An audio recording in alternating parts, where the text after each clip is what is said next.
दामनको चिसो हावा खाएर फर्किने क्रममा सायद लाग्छ हेटौँडा नपुग्दासम्म गाडी स्टार्ट गरेर पर्दैन, सरल आफै ओह्रालो पर्छ। रोड राम्रो छ, फ्रिडम बाटो छ, तर दामन अहिले यतिखेर एउटा घुम्दा लाइक ठाउँ बनेको छ।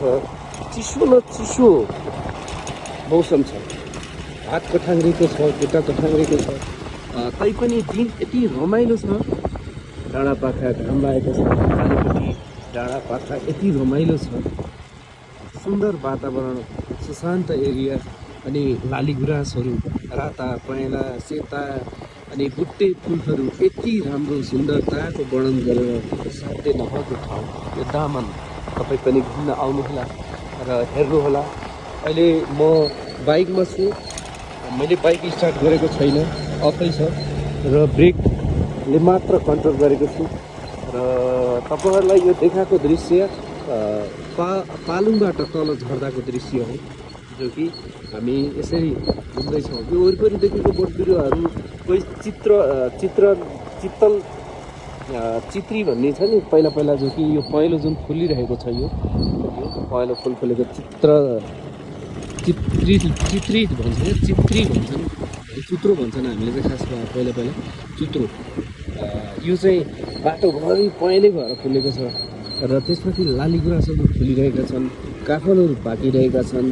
यस्तो चिसो मौसम छ कि एउटा सुन्दरताले भरिपूर्ण भएको यो ठाउँलाई बिर्सनै सकिँदैन। अझै बस्न त मन लागेको थियो, तैपनि एक्लो जीवन भएर बाँच्न सकिँदैन रहेछ।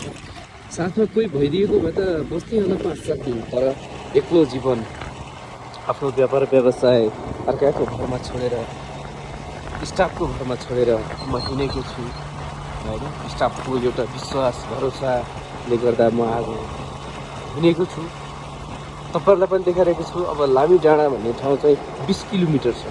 त्यो लामी डाँडा पुगेपछि झन् अति सुन्दर रमणीय दृश्यहरू छन्, मिलेसम्म म देखाउने छु। अब हेर्नुहोस् पारिपट्टिको गाउँ भरिपूर्ण छ। यति माथिबाट यसरी घुमेर रोड एउटा सर्प चाहिँ घुम्छ नि, घुम्दाखेरि सर्प कराङ्गर कुरुङ हुँदा जस्तो हुन्छ, त्यस्तै नै कि एउटा राम्रो बटारेको जस्तै छ कि रोड। सिधा रोड भन्ने त छँदै छैन, आफै एउटा कन्ट्रोल गर्नुपर्छ।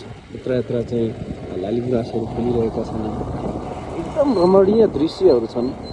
तपाईँ पनि एकचोटि अवश्य आउनुहोला, यो ठाउँमा घुम्नुहोला। निकै रमाइलो ठाउँ छ, हेर्नुहोस्, देखिरहनु भएको छ यहाँको बाटो अनि यहाँको सुन्दरता। यो भित्र एउटा स्कुल जाने बाटो हो र यता हामी जाँदैछौँ हेटौँडा। निकै रमाइलो यात्रा, एक्लो भए पनि एउटा यस्तो कि एक्लै छैन जस्तो एउटा महसुस हुन्छ यो वातावरणले गर्दा। अब फेरि घर पुगेपछि यति विरक्त लाग्छ कि मेरो साथमा कोही भइदिएको भए, कोही कसैले साथ दिएको भए, दिन्छु भन्नेले पनि धोका दिइदिन्छन्। कसैलाई केही भन्न सकिँदैन, कसैलाई गुनासो छैन। चिसो मौसमको साथ अनि आज एक्लै भोटारिरहेको छु, हिँडिरहेको छु।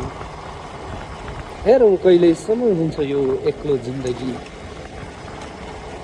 भन्छन् नि एक्लो पनि बाँच्न सक्नुपर्छ, त्यस्तै छ जिन्दगी। हुन्छ, हेर्दै गर्नुहोला।